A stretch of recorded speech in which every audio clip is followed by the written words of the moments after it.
औसा तालुक्यातील सेलू येथे 22 ते 30 जानेवारी दरम्यान वाशिष्ठ चतुरात्र महासोमयागाचे आयोजन करण्यात आले आहे.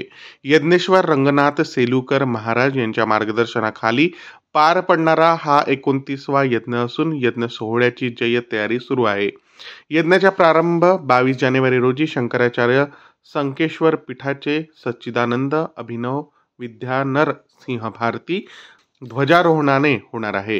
यज्ञ सोहळ्यात सामूहिक श्री सूत्र हवन, आरोग्य शिबिर, कीर्तन सेवा तसेच विविध धार्मिक कार्यक्रमाचे आयोजन करण्यात आले आहे. या यज्ञामध्ये देशभरातील भाविक आणि धार्मिक संत उपस्थित राहणार असून 29 जानेवारी रोजी गुरुबाबा महाराज औसेकर यांच्या चक्री भजनाने यज्ञाची सांगता होणार आहे.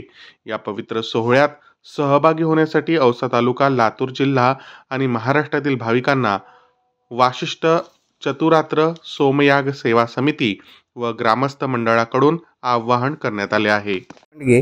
शिवलो येथे रहिवासी आहे.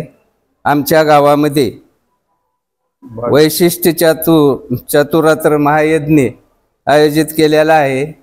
तरी 22 ते 23 जानेवारी 22 ते 30 जानेवारी हा यज्ञ सोहळा चालू आहे. तरी माझी अशी विनंती आहे की पूर्ण औसा तालुका, लातूर जिल्हा पूर्ण या लोकांनी यज्ञ मेळाव्यास उपस्थिती राहावी अशी नम्र विनंती करतो.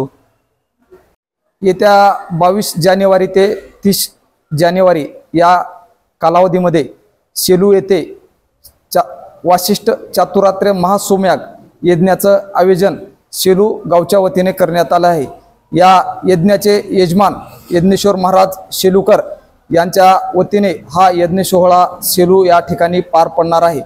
तर मी औसा तालुक्यातील व परिसरातील तसेच लातूर जिल्ह्यातील नागरिकांना आवाहन करतो की या महासोमयाग यज्ञाचा आपण या ठिकाणी अवश्य असा लाभ घ्यावा. या यज्ञ सोहळ्यासाठी उपस्थित राहण्याचे आव्हान यज्ञ समितीचे अध्यक्ष जनार्दन सदाशिव माने तसेच यज्ञ समितीचे कार्याध्यक्ष प्रकाश पंडगे व सेलू येथील यज्ञ समिती यांच्या वतीने सर्व तमाम या परिसरातील नागरिकांना आवाहन करतो की आपण या यज्ञ समितीसाठी उपस्थित राहावे आणि या कार्यक्रमाचा अवश्य लाभ घ्यावा. सेलू या गावामध्ये 22 ते 30 या कालावधीमध्ये महायज्ञाचे आयोजन केलेलं आहे.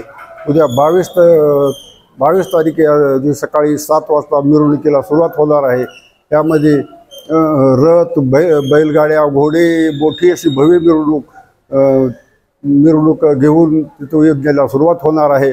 आणि संध्याकाळी पुन्हा 7 वाजता 7 ते 9 यावेळेस दररोज कीर्तनाचा कार्यक्रम आहे आणि 9 दिवस हा कीर्तनाचा सोहळा चालू राहणार आहे. तरी दररोज जवळजवळ 5 ते 6 हजार लोकांना अन्नदान करण्यात येणार आहे. तरी ह्या औसा तालुक्यातील लातूर जिल्ह्यातील संपूर्ण जनतेला आवाहन करू इच्छितो की त्यांनी सर्व या यज्ञाचा अन्नदान हे सर्व याचा लाभ घ्यावा.